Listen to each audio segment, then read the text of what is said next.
이제 조금 더 구체적으로 한국 문화의 르네상스, 그 가능성 읽기라고 하는 제목으로 오늘 남은 시간에는 네 사람의 세계적인 문화인을 보겠습니다.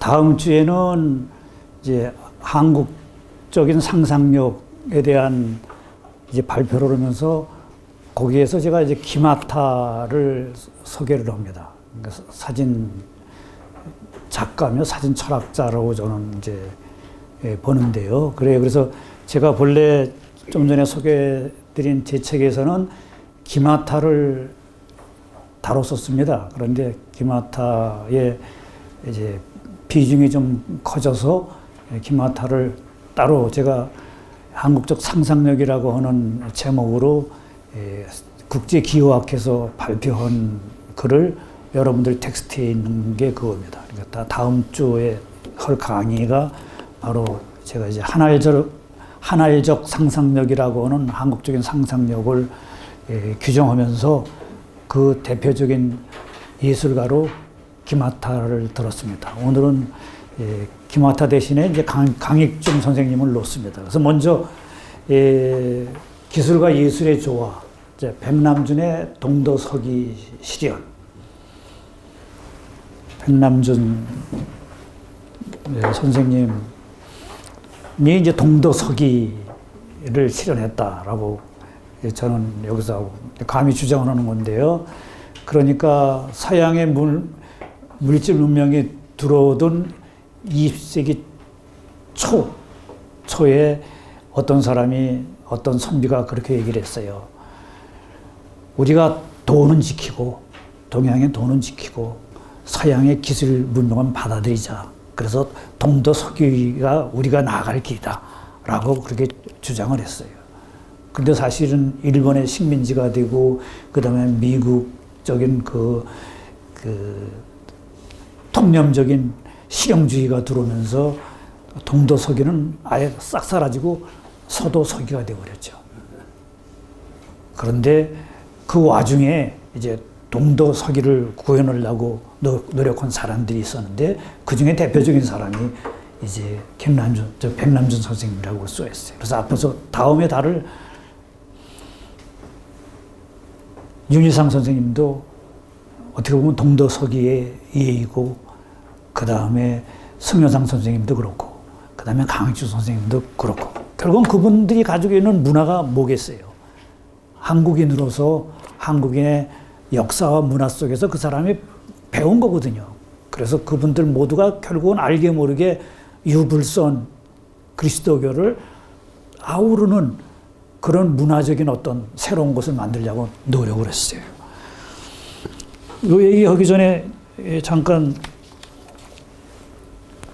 문화 콘텐츠 싸움이 이제 시작이 되면서 일본과 이제 한국도 이제 마찬가지로 동아시아에서는 문화의 선도 국가라고 해서 문화 상품을 만들어 내는데 이제 서로 경쟁을 합니다.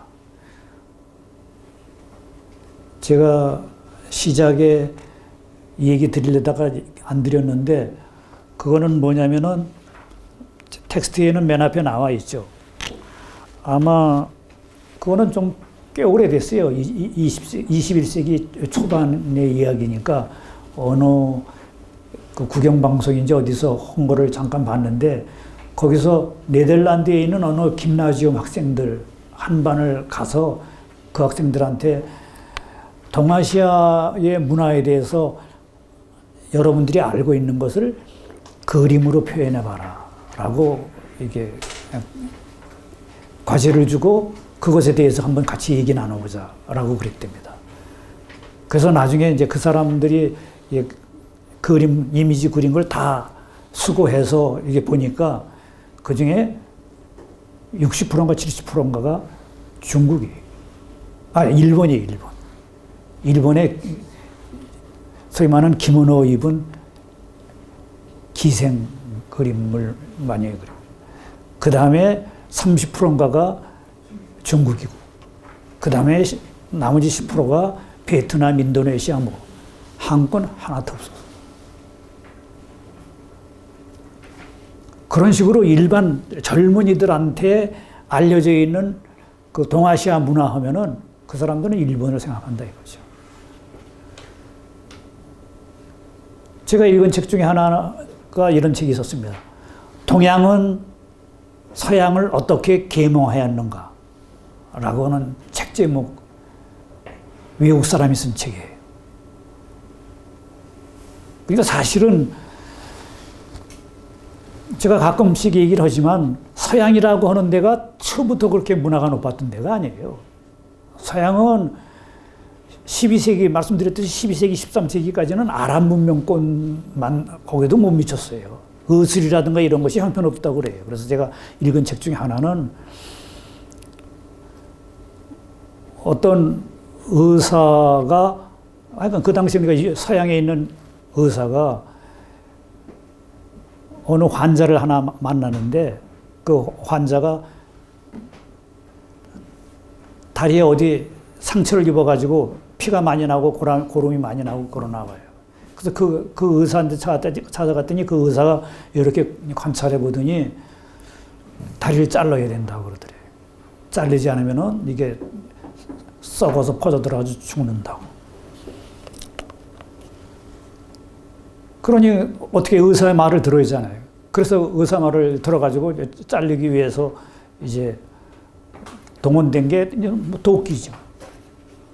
도끼를 들고 다리를 올려놓고 내리쳤어요. 근데 이게 한 방에 안 나간 거예요. 그래서 또 한 번 내리쳤어요. 두 번째도 안 나갔어요. 한번 세 번 쳐서 다리는 잘랐어요. 근데 너무 피가 나가지고 결국은 과다출혈로 죽었어요. 근데 그것을 지켜본 사람이 바로 아랍 문명권에서 온 의사였대요. 그것을 지켜보고 세상에 이렇게 무식할 수가 있나. 그 상처난 부위 도려내가지고 그것만 치료하면은 충분히 나을 수 있는 건데. 라고 아랍 의사가 그 당시, 그러니까 그게 중세 때예요. 중세 때 서양 서구를 여행 오면서 쓴 여행기라고 그래요. 그 정도로 12세기, 13세기 무식했던 거예요. 그나마 십자군 전쟁을 통해서 아랍 문명권에 가서 그거 보면서 거기서 많은 거 수입해가지고 그 중에 말씀을 드렸듯이 아리스토텔레스 같은 사람도 알게 된 거예요. 그 정도로 사실은 유럽은 별거 아니었어요. 그 다음에 근대에 가장 중요한 게 뭐예요? 종이, 화약, 나침판, 인쇄기 이런 것들이잖아요. 근데 이런 것들이 대표적인 거 종이, 화약, 나침판 이거는 중국 거예요. 동아시아 건 거예요. 그러니까 근대의 가장 중요한 기술도 그 사람들은 없었던 거예요. 그래서 좀 전에 얘기한 그 책에서 또 그거예요. 어떻게 동양이 서양을 계몽하였는가라고 하는 걸로 역사적인 것을 거슬러 올라가면서 보여준 거예요. 그래서 그 사람이 대충 보고인데 예를 들어서 영어로 도자기가 뭐예요? 영어로 도자기가. 도자기 차이나예요. 중국이에요, 중국. 왜냐하면은 도자기 하면 중국에서 만들어 온 거기 때문에 그 당시엔 중국의 왕실 도자기가 최고였기 때문에 이게 아주 무지무지한 인기를 끌었던 거예요. 그래서 그 도자기가 대충 아마 16세기인가에 퍼졌을 거예요. 16세기, 17세기. 그래서 그런 얘기까지 있어요. 뭐 역사적인 걸로 확실히 알 수 있는 건 제가 검증을 안 해봤는데 근데 하여간 그 도자기를 만들 그 중국 왕조가 아마 징기스칸인가 누구한테 무너지고 위기에 처져. 그러니까 이게 수출길이 막히는 거예요. 그런데 그 수출길을 자기네가 잡으려고 노력한 나라가 있는데 그 나라가 일본이라는 거예요. 그래서 일본이 그 수출길을 잡아가지고 자기네가 일본 도자기를 이제 서양에다 팔려고 시도한 게 한국에 있는 조선 도공들을 데려가려고 일으킨 전쟁이 임진왜란이라는 거예요. 그래서 이제 성공했다는 거잖아요. 일단은 자관 그 한국 도공들을 데려다가 그 도자기를 만들어서 이제 유럽에 수출하려고 노력을 했던 거. 어쨌든 그렇게 해서 일본이 이제 수출품을 만들어 가지고 유럽에 보냈는데 유럽에서는 그 안에 내용물, 그게 도자기였는지 모르지만 그 내용물에 놀란 게 아니라 그것을 샀던 포장지에 놀란 거예요. 포장지. 포장지에 그려져 있는 그 목판으로 그린 이 그림에 놀란 거예요. 그래서 그 그림이 유럽에 일으킨 미술 화풍이 뭐예요? 바로 반 고흐니 이런 사람들이 한 미술의 하나의 사조를 일으킨 거예요. 그래서 반 고흐가 그림 연습한 걸 보면은 그 일본서 받아왔던 그 그림들 흉내낸 그림이 그렇게 많다 그러잖아요. 어쨌든 반 고흐 그 시대 사람들은 전부 일본 화풍을 완전히 자기네의 그림에 대한 생각하고 완전히 다른 거예요. 그래서 좀 전에 말씀드렸듯이 바로 이렇게 동아시아가 서양을 계몽했는데 중국하고 일본이 대표적인 거로 나와요.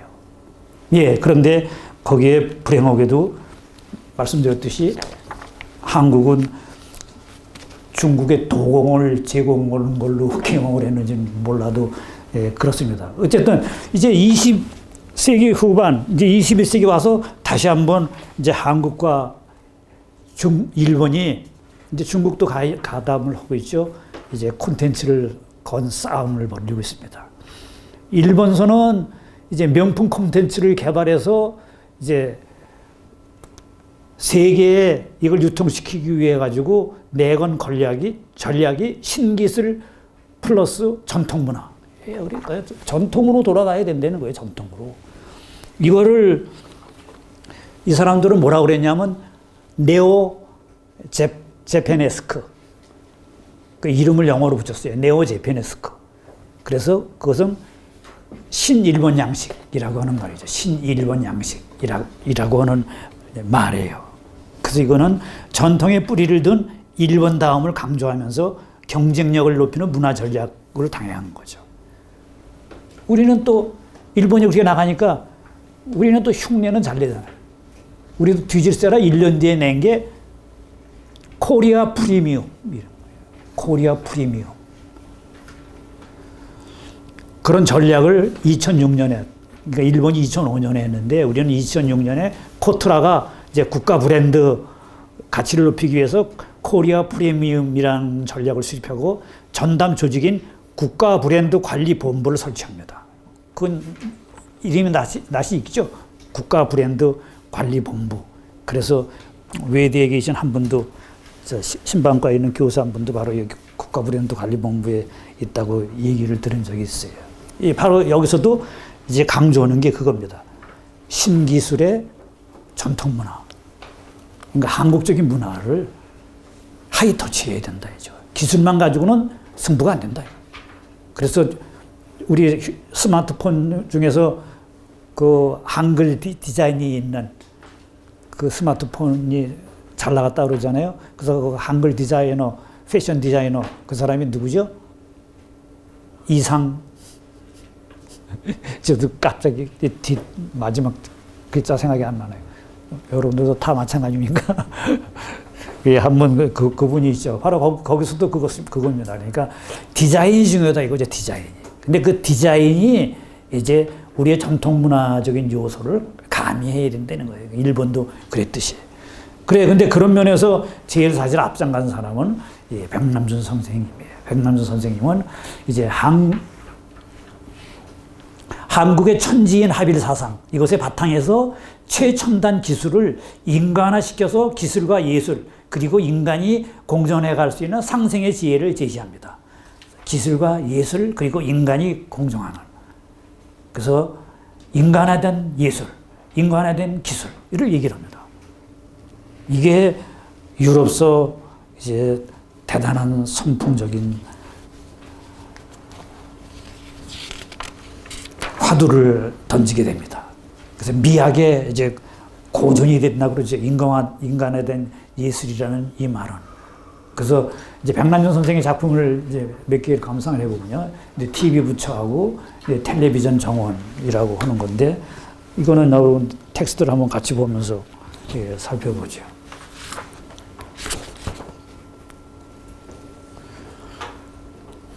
그러니까 과학기술은 시작되는 단락을 보면요. 과학기술은 서구에서 개발되었고 사유의 세계는 동양의 그 기원을 갖는다. 그러니까 이게 동도 서기의 정신이죠. 이 작품은 그러한 양대륙의 조화를 상징적으로 보여주면서 인류의 기술명이 어디로 가야 할지 그 방향을 제시하고 있다. 그러니까 이 TV의 부처를 얘기를 하는 겁니다. 그러니까 이 텔레비전 부처라고 하는 거, 그것은 동양과 서양, 과학기술과 명상의 세계, 인간에 대한 예술, 카타르시스, 아이러니, 알레고리 등 수많은 미학적 요소는 물론 테크놀로지 예술이 가져야 할 다양한 요소들이 총체적으로 내포되어 있는 것이라고 평가가 됩니다. 그래서 서양 사람들은 한마디로 자기네는 이런 생각을 할 수가 없었다는 거예요. 이런 생각. 이거는 그야말로 백남준만 할 수 있다라고 호평을 내리고 있어요. 그러니까 여기서는 이건 설치기도 지금 가장 간단하다는 거예요. 우리 지금 녹화하시는 양반 계시지만 여기 TV 한 대, 여기 카메라 하나 뭐 있으면 될 거 아니에요. 그러면은 바로 여기 이 부처님이 나올 테고, 이 부처님은 바로 이 TV에 녹화되고 있는 그것을 보게 되겠죠. 이것 자체는 이렇게 간단한 건데 이것이 함축하는 의미가 그렇다는 거죠. 바로 이 기술의 총화인 텔레비전하고 그 다음에 전통 지혜 영성의 상징인 이 부처하고 이 둘이 마주하고 있다 이거죠.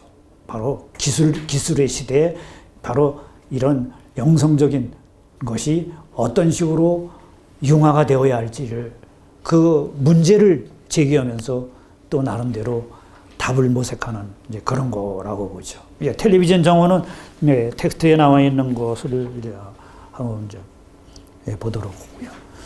예, 지금 읽은 그거를 계속 읽어보면요. 특히 오늘날과 같은 멀티미디어와 영상예술 등 테크노 아트의 천국에서 과학기술이 어떻게 인간화된 예술에 기여할 수 있는가를 예시해주는 작품이 바로 백남준의 TV 부처라고 합니다. 백남준은 예술의 미학적 최고 가치를 소통으로서의 예술과 인간화된 예술에 두었습니다. 그래서 이것이 아주 유명한 화두가 됩니다. 소통으로서의 예술, 그 다음에 인간화된 예술. 그가 인간에 대한 예술이라는 말을 처음 쓴 것은 1969년 뉴욕의 하워드 와이즈 화랑이 기획한 창조적 매체로서의 텔레비전 전시회의 카탈로그 글에서입니다. 이 카탈로그 글에서 이렇게 쓴 겁니다. 모든 기술도 인간화되지 못하면 기술종 속에서 벗어나지 못하듯이 예술도 인간화되지 못하면 예술을 위한 예술로 전락한다. 라고 다 꼬지는 거예요. 예술을 위한 예술로 전락을 해버린다. 라고. 이렇게 백남준의 인간화된 예술이라는 말은 매체 예술에서 하나의 미학적 경정이 되었습니다. 특히 과학기술을 모태로 하는 예술 형식에서는 반드시 참고되어야 할 명언으로 전해 내려오고 있습니다. 그 다음에 이제 간단하게 이제 텔레비전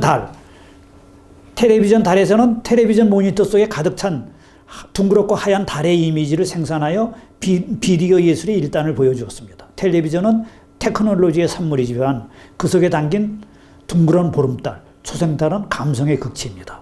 다 망가진 텔레비전 한 대를 가져다 속을 비우고 그 속에 촛불 한 자루를 켜놓는 행위는 매우 간단하면서도 서양인들의 머리로는 생각하기 어려운 발상입니다. 서양에서 개발된 과학기술이 백남준의 손끝에서 동양의 사유정신과 만나 동서융화의 하모니를 연출해내고 있습니다. 그래서 백남준 선생은 살아서도 그래요. 텔레비전이 고장나면은 딴 사람들은 그거를 수리하기 위해서 기계 고치는 데다 가져가지만 자기는 그걸 전시장에다 전시한다 이거예요. 그래서 고장난 TV를 옆으로 세워가지고 거기 줄만 이렇게 하나 이렇게 가 있는 거. 그래서 그걸 TV로 하고 여기서처럼 텔레비전 달에서 안에 거 빼고 또 거기에 달 형상 촛불 하나 키우고 뭐 이런 식으로 예술을 만든 거예요. 그래서 이분이 만든 그것이 바로 아시다시피 이제 비디오 아트라는 새로운 장르로서 인정을 받았죠. 그 다음 달라고 보면요. 이제 텔레비전 정원, 여기 나오는 텔레비전. 이 텔레비전 정원에서는 미술관이나 화랑 내부의 전시 공간에 식물을 이용한 숲을 만들고 그 속에 다수의 텔레비전을 배치함으로써 문자 그대로 텔레비전으로 만든 정원을 창조한 것입니다. 그는 미술 전시장에다가 자연을 유입시키고 숲을 만드는 기상천외한 발상으로 자연과 기술을 화해시킵니다. 더 나아가 이 작품은 기술을 자연화, 정보화, 인간화시키고 있는 것입니다. 전시장 내부를 가득 메운 열대 식물과 나무, 그 사이사이에 전시된 20, 30대의 텔레비전, 정원과 식물 사이를 거니는 관객, 그리고 관객을 위한 벤치가 한데 어우러져서 전시 공간은 마침내 기계 문명과 정보의 긴장에서 벗어나 오랜만에 평온을 되찾은 듯이 보입니다. 전시장에 인위적으로 만든 정원에 텔레비전을 배치함으로써 관객은 정원에서 산소를 공급받고 식물은 관객이나 텔레비전으로부터 탄소를 공급받습니다. 동아시아에서 중시하는 상호 상생의 원리가 여기서 그대로 적용되고 있습니다. 그 밑바탕에는 하늘과 땅, 사람이 한껏 어울려 평화롭게 살아가자는 천지인 사상이 깔려 있습니다. 동양 사상의 바탕에서 기술 문명을 해석하는 백남전 특유의 기계 문명에 대한 대안을 볼 수 있습니다.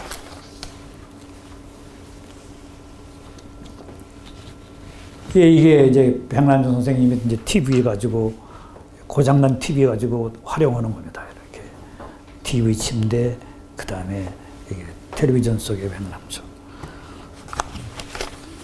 마지막 단락을 보면요. 백남전은 또한 대중을 무시하거나 배제한 관념적인 차원의 예술을 위한 예술은 사기다 라고 선언합니다. 그래서 이 말이 유명합니다. 예술은 사기다. 예술을 위한 예술은 사기다. 그래서 그 뒤로 이 말이 퍼져가지고 모든 학문에 적용이 되는 거예요. 철학을 위한 철학은 사기다.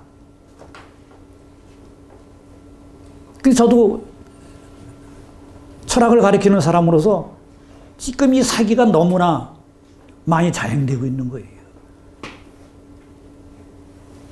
그 귀중한 국고를 이 사기에다가 갖다 쏟아붓는 거예요. 철학 논문이라고 하는 거, 그거는 그야말로 한 사람이 쓰면은 대충 1,500만 원의 지원금이 들어가요. 근데 저는 한국 학술재단에 지원받은 게 제가 30몇 년 교수 생활했지만 딱 2번이었나요? 제가 지원한 건 다 떨어져요. 제가 우리말 학문학이 뭐 이런 쪽으로 하다 보니까 그 심사위원들이 그쪽에 관련된 사람이 없어가지고 전부 자기네 분야 사람들 거를 이게 우선적으로 지금 이건 고등학교에서 벌어지는 거 똑같이 대학에서도 마찬가지예요. 자기 분야의 사람들 거를 우선 통과시켜줘야 되니까 그런 식으로 해서 일종의 자생을 하고 있는 거죠. 저는 그래서 진짜부터 그런 주장을 했어요. 그 논문 하나 거기서 논문 지원금 받아가지고 논문 하나 쓰기는 아주 쉬워요. 근데 제가 하이데거의 존재와 시간을 비롯해서 하이데거 책을 많이 번역을 했어요. 그런데 뭐 그중에 예를 들어서 논리학이라는 책 하이데거 전집에서 하나 이제 번역한 건데 그것이 지금 이런 책 페이지로 한 450쪽 정도 될 거예요. 그거 번역하기 위해서 제가 2, 3년 동안 무척 고정을 했죠. 근데 제가 그것으로 받은 인쇄료는 고작해야 150만 원도 안 돼요. 3년 독일어 글이 써가지고 땀 뻔뻔 흘려가지고 번역을 해내서 페이지 450쪽이 되는 거 만들어서 책으로 냈는데 독일에 로얄티 6% 주고 그 다음에 제가 6% 받으니까 책값에서 6% 제가 받는 거예요. 그러니까 고작해야 책값이 3만 원이라고 해도 제가 받는 거는 얼마예요? 150만 원 정도 되는 거예요. 그런데 그거 가지고 제가 논문을 쓰면은 논문은 서너 편 쓰는 거예요. 그거 가지고. 그 책에서 이런 내용 뽑고 저런 내용 뽑고 그 다음에 딴 것 이렇게 뽑아가지고 그래서 하이데거에 관해서 그 하이데거의 뭐 논리학에 관해서 이렇게 내면은 1,500만 원짜리 지원금 3개 정도는 받는 거예요. 근데 문제는 그렇게 써내는 논문 아무도 안 읽는다는 거예요. 심사위원들만 읽고. 그래서 제가 그러니까 철학을 위한 철학은 사기다라고 그러는 거예요. 자기네들끼리 저는 막말로 그 자유행위다 이거예요. 자기네들끼리. 야, 우리 그거 좀 대단한 거 하고 있지라고. 근데 한국의 학술계에는 아무런 도움이 안 되는 거예요. 그래서 저는 진작부터 그랬어요. 하이데거를 전공하는 사람은 하이데거 책 번역 하나 해내면 그거 학술업적으로 인정해야 된다고. 지금은 인정해주지만 예전엔 그 껄렁한 논문 한 편에 관한 논문 한 편만큼의 대우도 안 해준 거예요. 번역한 거는 학술업적으로 인정을 안 해줬어요. 그 정도로 이 무예에 있는 사람들이 돌대가리도 보통 돌대가리가 아닌 거예요. 미래지향적인 게 하나도 없는 거예요. 학문이 뭔지를 모르는 거예요. 그렇게 만약에 번역을 시켰으면은 지금 우리의 번역 사업이 꽤 많은 진적이 됐을 거예요. 그러니까 지금 말씀드렸지 1,500만 원씩 줘서 책 한 권씩 맡겼으면은 몇만 권이 번역이 됐어요.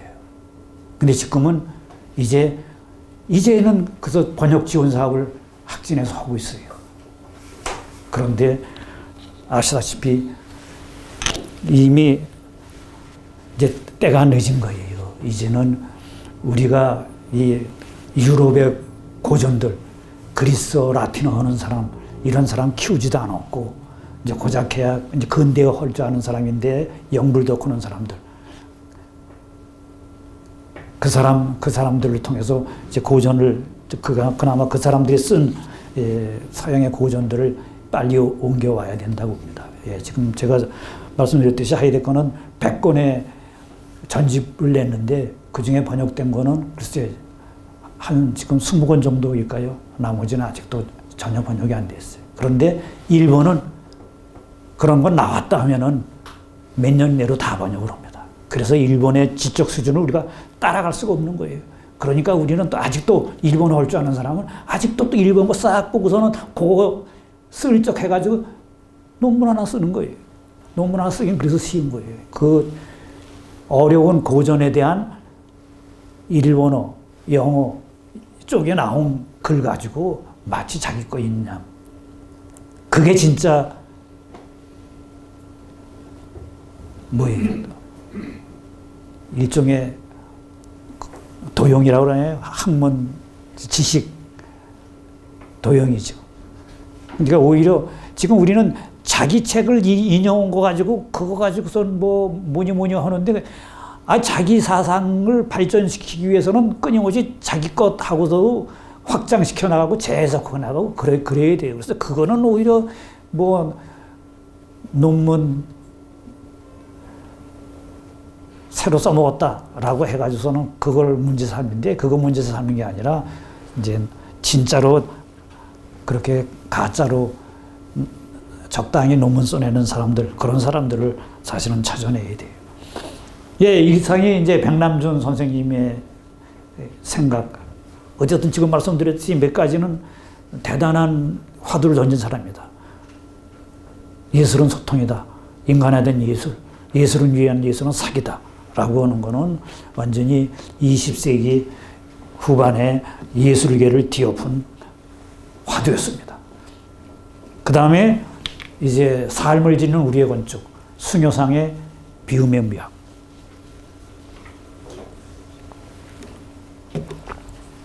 숭효상은 자신의 미학을 이제 비움의 미학 또는 이제 빈자의 미학이라고 그럽니다.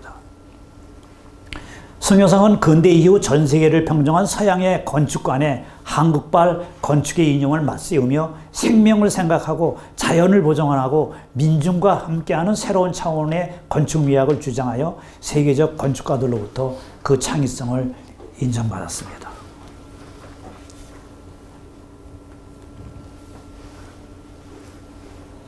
제가 숭효상 선생님 이 작품 전시회에 한번 찾아가서 같이 사진을 찍은 적이 있습니다. 올해의 작가 2002년 건축가 숭효상이라고 하는 올해의 작가 숭효상 건축가 숭효상. 제목은 이 사람 그때 제목은 어반 보이드라고 해서 뭐라고 그러냐. 지하철.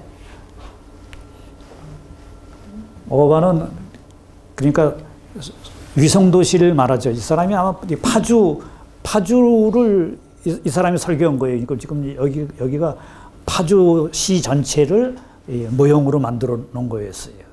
근데 바로 그거를 이제 비움과 관련 지어서 이제 만들었다라고 해가지고 이제 위성도시에 관련된 거였는데, 예, 그래. 그래서 이 숭효상 선생님하고는 제가 이 양반도 만나기 전에 제가 문화 콘텐츠 하면서 학생들한테 한국을 빛낸 이런 문화예술가를 찾아라 라고 하는 과제문을 내줬어요. 그랬더니 그 중에 한 학생이 수매산 선생님에 대해서 한 거예요. 그러니까 사실은 제가 이제 다음 주에 발표할 김하타 선생도 저는 김하타라는 사람을 전혀 알 수 없었는데 바로 학생이 과제물로 해온 게 김하타 선생이었어요. 그래서 김하타 선생도 알게 됐고 이렇게 만나는 게 사실은 이제 뜻으로 만나는 게 이렇게 만나는 거예요. 전혀 이 사람을 승효선 선생을 알지 못했는데 학생들이 내준 과제물 속에서 승효선 선생님을 보고 이 사람이구나 해가지고 그다음에 이렇게 이 사람 전시회 찾아가고 그다음에 그렇게 하다 보니까 또 이 양반이 이 김지아 시인하고도 연관이 있더라고요. 그래서 김지아 시인과 같이 하는 세계생명문화에서도 같이 활동을 했죠. 그래서 지금 여기서 이 암도 이제 비움의 미학이라고 얘기를 하잖아요. 그리고 또 하나 이제 빈자의 미학이다라고 하고요. 예, 어쨌든 지금 이 양반도 이제 마찬가지예요. 지금 송산 스님은 생각이란 뭐냐, 인간이란 뭐냐, 라고 하는 물음을 던지면서 서양 사람하고는, 서양의 패러다임하고는 완전히 다른, 나는 생각하지 않는다, 그러므로 나는 존재하지 않는다, 라고 하는 완전히 다른 화두를 던졌거든요. 백남준 선생은 예술이 뭐냐, 미술이 뭐냐, 기술이 뭐냐, 라고 하는 물음을 던진 거기에 서양 사람들하고는 완전히 다른 대답을 던진 거라, 내준 거란 말이에요. 지금 마찬가지 이 사람도. 이 사람은 건축이 뭐냐라고 하는 물음에 서양 사람들하고는 다른 동아시아적인 건축에 대한 의미를 던진 거예요. 그래서 제 얘기는 그거란 말이에요. 바로 문화권이 다르기 때문에 바로 이러한 낱낱의 어떤 예술 분야라든가 이런 것에 대해서 우리가 대답하고 있는 대답은 다르다 이거예요. 그러니까 그것이 바로 우리가 가지고 있는 문화적인 정체성이 된다는 거예요. 그래서 저는 문화하는 사람들은, 이게 문화예술가들은 그거를 자기가 일원화시키지는 못하지만 이 사람들은 작품으로 그걸 보여주는 거예요. 작품으로. 그러니까 백남준 선생님이 그랬고 승효선 선생님이 그랬고 이제 다음에 다루는 윤희상 선생님이 그랬고 강익중 선생님이 그렇고 그 다음에 뭐 제가 다음 주에 다룰 김하타 선생님도 그렇고 그 사람들은 작품으로 보여준 거예요. 그러니까 사실은 이 사람들을 일원화해야 될 일을 할 사람들이 누구냐? 그 사람들이 학자들인 거예요. 인문학자들이 해야 될 일이 그런 일인들인 거예요. 그런데 우리 인문학자들은 뭐예요? 그런 거 안 해요, 그러니까. 그 사람들은 다 그래. 에이, 승효상, 그게 뭐 별거야? 이런 식으로. 제가 언젠가 말씀드렸죠? 이어령 선생님이 일본 가서 강연하고 나서 화장실에 가면은 되게 화장실에 가면 그런 평이 들린대잖아요. 그러면 사람들이 이건 뭐 아주 대단한 강의네. 아주 새로운 강연이었어. 그래서 깜짝 놀래가지고 그렇게 칭찬을 한대요. 근데 한국서 강연을 하고 화장실에 가면은 사람들이 그런데 에이 뭐 다 아는 얘기네 뭐 별거 아니네 뭐 이런 데는 거예요. 그 정도로 이상하게 한국 사람들은 제가 지난 시간에 소통의 방식에 있어서 미국인의 소통 방식을 보여줬잖아요. 미국의 못된 짓거리를 그대로 보는 거예요. 자기가 잘난 척만 하지. 내가 자화자찬하지 않으면 누가 자화자찬하냐라고 미국인들이 그렇게 생각한다고 그랬잖아요. 그런 식인 거예요. 자기가 못난 거는 인정을 안 하고 남이 잘난 거를 인정을 안 하는 거예요. 내가 못난 것도 인정 안 하고 남이 잘난 건 절대 봐주지 못하는 거예요. 그게 이제 큰 문제인 거예요. 그래서 국내에 있는 예술가들 그래서 지들끼리 똘똘 뭉쳐요. 똘똘 뭉쳐가지고 이 해외에 나가서 인정받고 오는 사람들 그런 사람들을 아주 인정하려고 그러질 않아요. 그게 참 우리의 이제 비극인 거예요. 그래서 지금 송혜선 선생님은 이거 언젠가 제가 잠깐 이제 말씀드린 거죠. 교토의 료안지. 이것은 비움은 비움인데 이 비움은 무슨 비움이냐? 냉동된 비움이다. 이거 냉동된 비움. 텍스트를 보죠.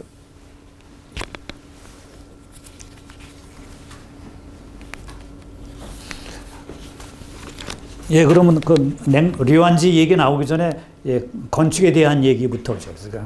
그러니까 바로 승효상 들어가자마자 나오는 이야기입니다.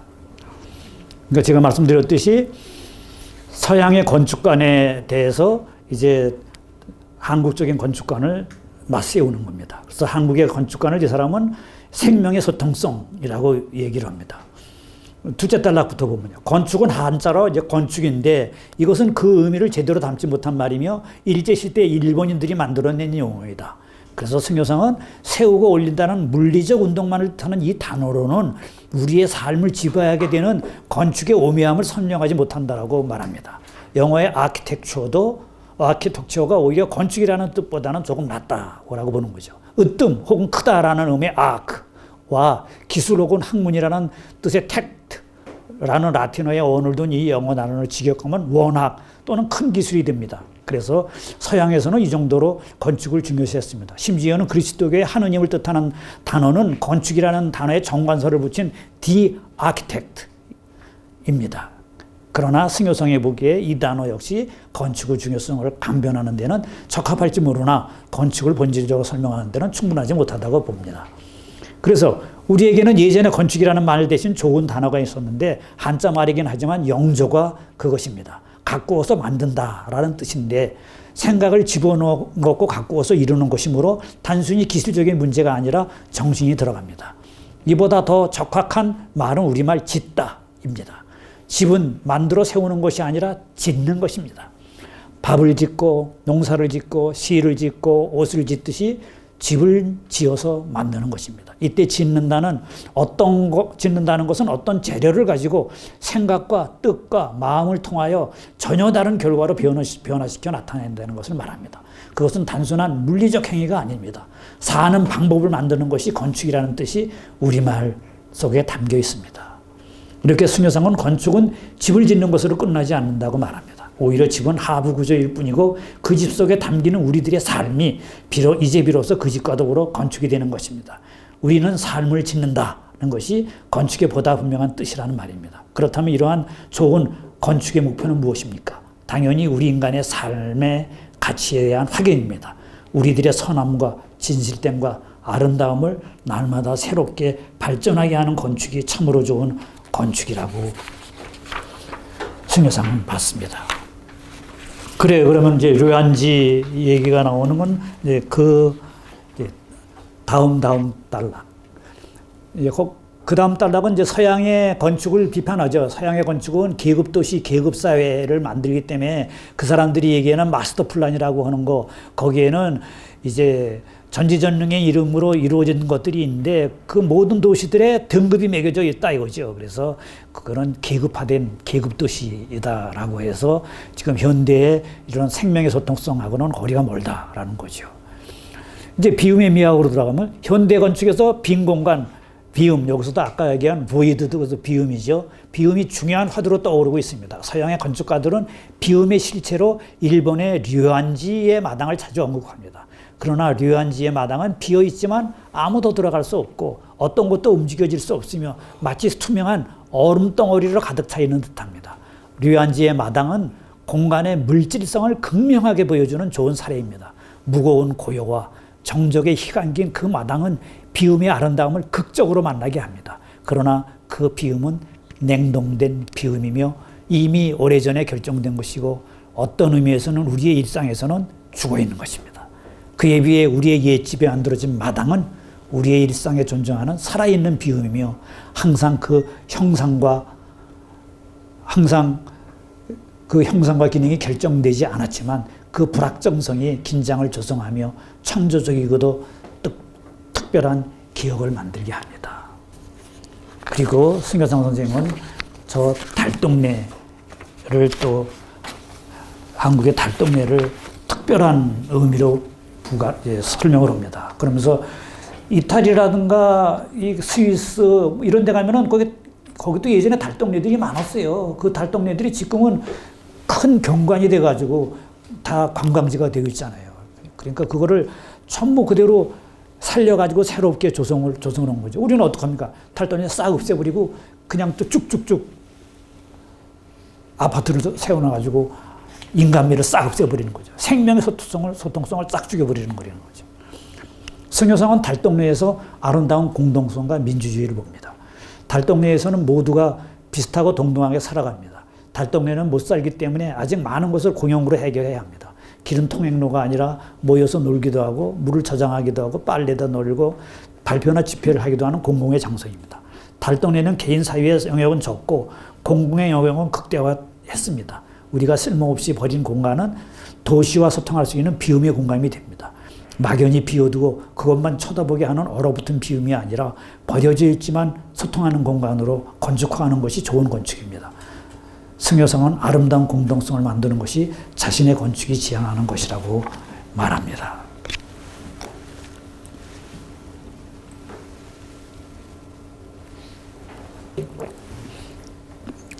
그래요. 그래서 승효상의 건축 작품들은 국내에서도 많이 볼 수 있습니다. 이거는 이제 수절 땅이고, 이건 콘민 호텔의 클럽 하우스고, 그 다음에 어디죠? 그 동국대 장충당 공원인가요? 동국대에서 그 엠바서더 호텔로 올라가는 그 길, 동국대 그 맞은편에 보면은 그 맞은편에 승효상 선생이 한 이 건축물이 있습니다. 그 건축물이 하여간 무슨 상을 탄 건축물입니다. 그래서 한번 그쪽에 지나가실 기회가 있으면은 한번 보시기 바랍니다. 어쨌든 승효상 선생님은 아까도 말씀드렸듯이 이제 파주 출판도시 이제 거기 기획에도 참여를 했고, 이 양반의 그런 능력을 인정해가지고 중국에서도 이 양반을 모셔다가 중국의 기획도시를 하는데 이 사람의 도움을 이제 받았다고 합니다. 그 다음에 이제 음악으로 넘어갑니다. 음악도 마찬가지입니다. 음악이란 무엇인가? 서양 사람들이 생각하는 음악. 그게 우리는 지금 우리가 배우는, 대학에서 배우는 이 교재잖아요, 교재. 그런데 거기에는 동아시아적인 음악에 대한 거는 싹 빠져 있는 거예요. 왜냐? 그 사람들이 모르잖아요. 그 사람들은 자기네의 서양의 음악만 아는 거잖아요. 마찬가지예요. 지금 제가 얘기한 것들이 다 마찬가지예요.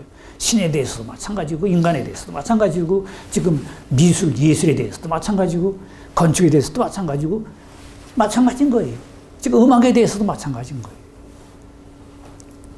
그래서 윤희상 선생님이 독일 가서 바로 아시아적인, 한국적인 음악, 한국에서 음악을 음악이라고 하는 거, 그것을 풀어서 설명하고 그거에 맞춰서 곡을 작곡을 하고, 그러고 그 사람들한테 선을 보이니까 이 사람들이 깜짝 놀라는 거예요. 이런 게 음악이라니 라고. 그래서 이 양반이 살아있을 때는 이 사람이 살아있는 5대 작곡가 중에 한 사람으로 추앙을 받은 거예요. 살아있을 때 이 사람은 독일에서 그냥 온갖 훈장이 이런 표창은 다 받다시피 해요. 그 정도로 음악을 좋아하는 독일 사람들이 깜짝 놀란 거예요. 자기네들이 가지고 있던 음악관을 확 바꿔준 사람인 거죠. 그런데 불행하게도 우리는 이데올로기 때문에 이 사람은 죽어서 자기 고향인 어디죠? 통영. 충. 어디요? 통영. 충. 예. 그쪽에 오려고 했지만 살아서는 못 오고 이제 죽어서 왔죠. 그게 우리가 가지고 있는 이데올로기의 비극이 아직도 잔존하고 있습니다. 예, 그러면은 이분의 이야기를 좀 이제 보도록 하죠. 윤희상 선생님은 지구촌 시대에 걸맞게 음향을 바로 우주의 소리로 파악하고 음악가는 그 소리를 전해지는 사이 존재로 보는 획기적인 시각으로 음표의 혁명을 주도하였습니다. 예, 윤희상 선생님에 대해서는 뭐 제가 아는 것이 별로 없습니다. 지금 여기 소개한 윤신양 선생이 쓴 윤희상 경계선상의 음악이라고 하는 책을 통해서 왔습니다.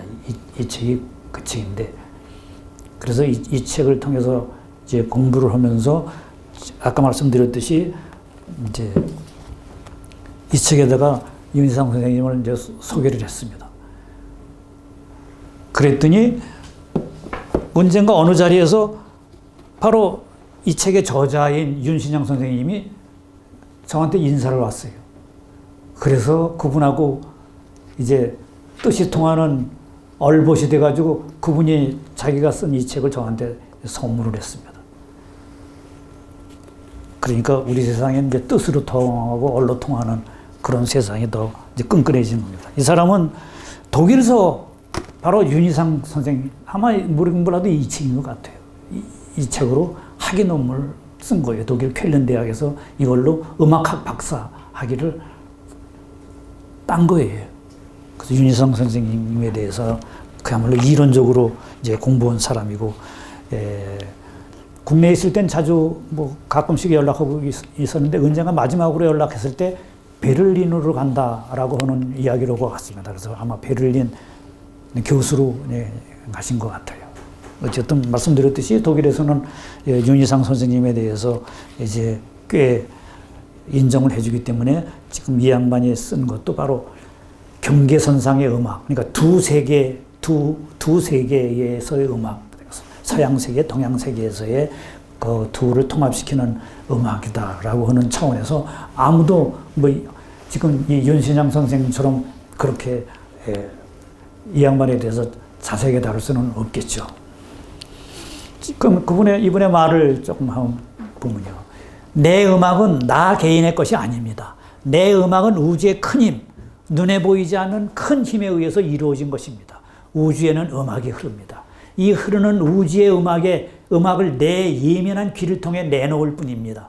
동양의 예술가들은 이름을 밝히지 않습니다. 자기가 지은 작품이라고 자기 이름을 밝히지 않습니다. 예술이란 인간의 소유가 아니라는 사상에서 비롯됩니다. 이 말 한마디가 벌써 유럽에서는 깜짝 놀란 거죠. 유럽은 이 작곡가 중심이잖아요. 누가 뭘 작곡했느냐. 우리가 아마데우스에 보면은 그 작곡 가지고 얼마나 보이지 않는 암투를 벌이고 있습니까? 그런데 동아시아에서는 거의 다 모든 작품, 음악 작품들이 다 미상이잖아요. 작작 미상. 그 사람들은 다 우주의 소리를 듣고 나는 그 들은 거를 그냥 받아 적었을 뿐이다 라고 생각을 하는 거죠. 동아시아에서는 마음이, 이제 음악에 대한 설명입니다. 마음이 주위의 사물에 감응하면 움직이게 되며, 그러니까 마음이 주위의 사물에 감응하면 움직이게 되며, 사물은 마음의 움직임에 따라 인간의 소리로 형상화된다고 보았다. 우리는 그렇게 생각했던 거죠. 마음이 주위의 사물에 감응하면 움직이게 되며, 사물은 마음의 움직임에 따라 인간의 소리로 형상화된다라고 보았다.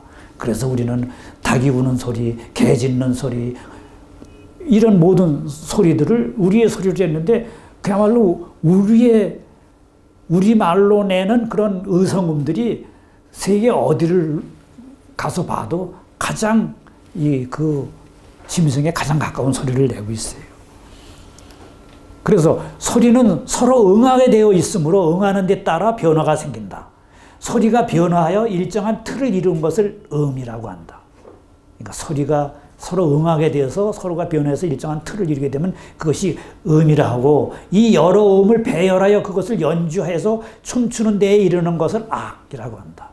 음은 그거고 바로 그것을 배열하고 연주해서 춤추는 데는 음악이 되는 거죠. 즉 인간의 목소리인 성이 음을 거쳐 총체 예술적인 예식에 이르면 비로소 악이 된다. 그래서 여기서 음악의 배경에는 뭐가 있냐면 윤리적 주체로서의 인간이 그 배경으로 있다라고 하는 거죠. 윤희상이 내만하였던 음악과는 또 무속의 기조를 두는 민중의 놀이 문화와 연관이 있습니다. 놀이를 통하여 조화와 화합을 꿈꾸는 것은 인간의 보편적인 성향입니다.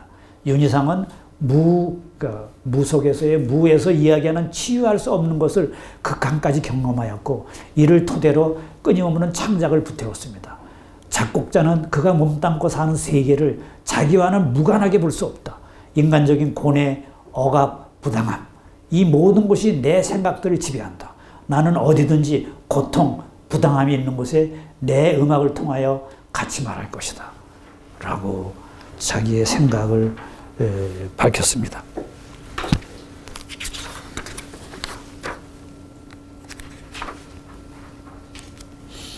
예, 그 다음에 제가 각주에 쓴 걸 한번 보면요.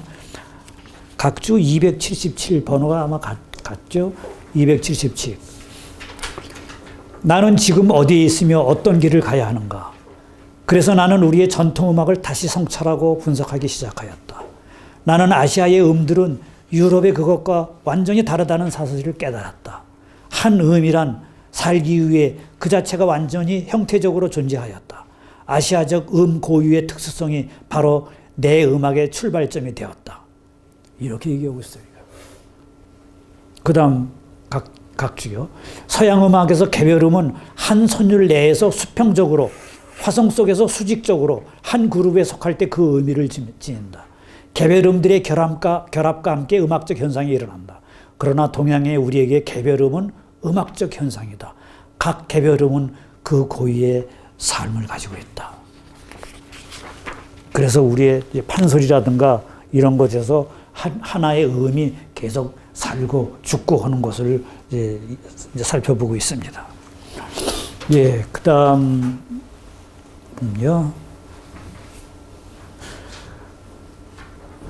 우리는 윤희상이 불교적 배경을 간직하고 있음을 확인할 수 있습니다. 불교에서 삶은 고뇌이고 나의 비중이 크면 클수록 고뇌는 깊어지므로 무아에서야 비로소 고뇌는 극복된다고 가르칩니다. 불교에도 나라는 개념이 존재하니 그 나는 반드시 너를 내포함으로 그것은 서양적 의미에서의 개인, 즉 사회적 구조 단위로서의 추상적 주체와는 구별이 됩니다. 나라는 모양으로부터 나가 아닌 모양으로의 전환을 위해 노력하는 불교적 사상은 윤희상의 작곡강하고도 상통한다라고 볼 수가 있어요. 이거는 이제 윤희상 선생님이 독일에서 낸 작품 표지들입니다. 다 이게 한국적인 사신도 하고 이렇게 했습니다. 나는 서양 음악을 배우면서 그것과 투쟁해야만 한다. 그 후 나는 내가 동양적 출처를 가지고 있음을 기억할 수 있었다. 그리고 나서야 나는 무엇이 내 속에 동양적인 것인지, 그러니까 흐르는 그 무엇을 서양적 언어로 표현하는 방법을 배울 수 있었다. 내가 서양적인 또는 동양적인 음악을 만드느냐 하는 이 모든 질문이니 나는 별로 흥미롭지 않다. 나는 나이기 때문에 내가 써야 하는 음악을 쓴다. 라고. 이렇게 윤희상 선생은 이제 이미 동서양을 아울렀기 때문에 자기가 자기 거를 쓰면은 그게 서양 것이 아닌 이미 동아시아적인 것이 묻어있는 그런 음악이다라는 것을 이야기를 합니다. 그 다음에 그러면 이제 강익종, 마지막으로 강익종한테 들어가겠습니다. 강익종은 다름을 아우름, 강익종의 소통을 통한 치유. 그러니까 강익종은 다름을 아울러서 소통을 통해서 치유의 방식을 이제 찾아가라는 그런 독특한 그 예술가라고 볼 수가 있습니다. 강익종은 바로 이게 이런 3 곱하기 3인치짜리 이런 작은 캔버스들을 조합하여서 하나의 작품으로 완성합니다. 다름과 차이를 간직한 그런 아름은 이제 개체라고 보면은 바로 다름과 차이를 간직한 이 아름들을 비빔밥처럼 한 화면에 아우러 거기에서 공존하고 공생하고 상생하여 재탄생하도록 만듭니다. 이것이 이제 강익중의 독특한 비빔밥론인데, 이것은 아마 2010몇 년이죠. 그 상하이 한국 엑스포 한국관일 겁니다. 강익중은 그의 좌우명처럼 모든 것을 함께 넣어 조화롭게 섞고 새로운 차원을 엽니다. 그렇게 해서 그만의 독특한 참여와 소통, 화합과 평화의 예술 작품을 탄생시킵니다. 이 양반도 미국 가서 계속 공부하면서 거기서 그야말로 밑바닥부터 공부하면서 나름대로 이렇게 독특한 차원에서 인정을 받기 시작했습니다. 이제 백남주 선생님하고 가까이 지냈죠. 그래서 백남주 선생하고 같이 이제 이 작품을 감상하고 있는 사진인데, 백남주 선생의 한 이 말을 이 양반이 따른 겁니다. 우리나라는 멀티미디어에 자신을 가져도 된다. 비빔밥 정신이 바로 멀티미디어니까. 비빔밥은 참여예술이다. 다른 요리와 다르게 손수 섞고 먹는 것이 특색이니까. 전자매체의 세계가 되어서 제일 덕을 보는 것은 우리나라일 것이다. 라고 해서 이제 백남준 선생은 이 멀티미디어의 시대에 한국인들이 가지고 있는 그 퍼지식 사고방식이라든가 극문망적 사고방식, 그것이 이제 빛을 볼 수 있으리라고 기대를 하고, 그 제자 중에 한 사람이 바로 이제 강희중 선생이라고 볼 수가 있습니다. 강희중 선생은 전 세계 어린이의 꿈을 담은 꿈의 달. 그래서 이거는 이제 울산 태화강에 있는 것이죠. 그 꿈을 담은 꿈의 달을 작품으로 만들어 일산호수공원과 울산태화강, 이건 아마 일산에 있는 겁니다. 일산호수공원과 울산태화강에 내건다. 전 세계 141개국 어린이들이 인터넷을 통해 보내온 그림 13만 여장을 이어붙인 이제 설치 작품인 거예요. 그래, 그래서 이 사람은 그렇게 참여, 소통, 그것을 강조하고 있습니다. 2013년에 순천만에서 있었던 그 세계 정원 엑스포가 있었죠. 그 정원 엑스포에 이제 꿈의 다리라고 하는 것이 있었습니다. 이 꿈의 다리. 여기도 바로 그런 작은 캠퍼스들을 쫙 이어붙인 건데, 그때 이런 공모를 했습니다. 안녕, 내 꿈은 뭐니? 나는 너의 미래와 이 세상의 미래에 대해 네가 어떻게 생각하는지 참 궁금해. 만약 너의 꿈을 보내준다면 그걸 벽돌처럼 사용해서 사람들이 미래를 향해 나갈 수 있는 아주 큰 다리를 만들려고 해. 그래서 이렇게 그걸로 바로 이 다리를 만들어서 그 이름을 이제 꿈의 다리라고 했습니다. 예. 이렇게 오늘 한국의 문화적인 생각들을 다양하게 전개한, 그러니까 여기서 제가 아주 강조하듯이 보이는 것은 감성, 지성, 이성, 영성, 그 모든 것을 아우르는 그런 독특한 문화적인 감각을 가지고 있었습니다. 그래서 그 독특한 문화적인 감각이 서양에는 많지 않았습니다.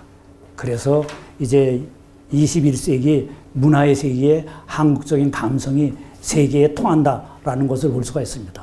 그래서 제가 강조하고 싶은 것은 여태까지는 강대국의 문화, 소위 말하는 강한 문화가 약한 문화를 흡수해서 강한 문화로 만들어버리는 그런 문화 제국주의적인 문화 콘텐츠 전략이 먹혀 들어갔었어요. 그런데 바로 이 한국의 문화 콘텐츠는 강대국의 문화가 아니라 이 피지배국의 문화였던 거거든요. 그 피지배국의 문화가 바로 이 피지배국들의 문화 사이의 소통, 공감, 이런 것을 통해서 세계에 먹혀 들어갈 수 있다는 것을 우리가 볼 수 있는 거예요. 그러니까 세계 전체를 놓고 본다면은 여기에 지배국에 속하는 나라는 사실 20%도 안 되는 거예요. 나머지 80%는 이 피지배국이고 소위 말하는 제3세계 사람들인 거거든요. 그 사람들한테 한국의 문화 콘텐츠는 희망을 주는 거예요. 그 사람들한테는 이제 색다른, 여태까지 헐리우드의 그런 드라마니 이 영화 폭력적이고 섹스적인 그런 영화에만 물들었는데 그런 것이 아닌 그야말로 이 당하는 사람들의 아픔과 고통, 그런 것에 공감하고 그다음에 서로 어울리는 이 공감의 미소를 보내줄 수 있는, 그래서 같이 실천해서 세상을 바꾸자라고 하는 마음을 키울 수 있는 그런 공감의 문화학을 전달할 수 있는 그런 문화 콘텐츠가 된다라는 것을 지금 우리는 새로운 제3세계전 문화 콘텐츠 개발 전략으로 삼아야 되리라고 합니다. 그래서 아까 얘기한 뭐 네오 제파네스크, 그걸 따라가지고 코리아 프리미엄라는 식으로 말만 그럴듯하게 하는 그런 것이 아니라 거기에는 이론이 따라야 됩니다. 그래서 그 이론에 바로 제가 말씀드린 그러한 독특한 감성, 지성, 이성, 영성이 아우러지는 그런 문화적인 영성을 바탕에 깔면은 한국의 문화 전략이 통할 수 있으리라고 봅니다. 예, 고맙습니다. 다음 주에 뵙죠.